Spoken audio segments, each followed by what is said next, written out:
Sieva aizgāja no darba, lai varētu producēt manu saturu. Es varu nopelnīt vienā nedēļā tik, cik es ar programmēšanu ar top programmētāju algu nopelnu mēnesi. Easy. Wow. Es atvainojos visiem Instagram lietotājiem, bet Instagramā lielākā daļa cilvēku atnāk skatīties reklāmas. Vispār nesaprot satura veidotājs, kas nepublicē Facebookā. Ko jūs darat?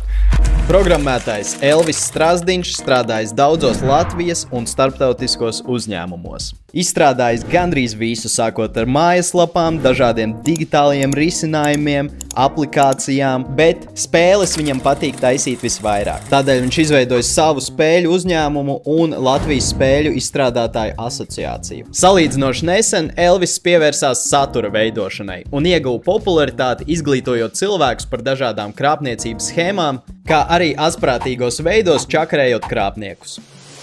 Caffeine Creators tapis sadarbībā ar Caffeine Latvija. Klausies pilno sarunu YouTube.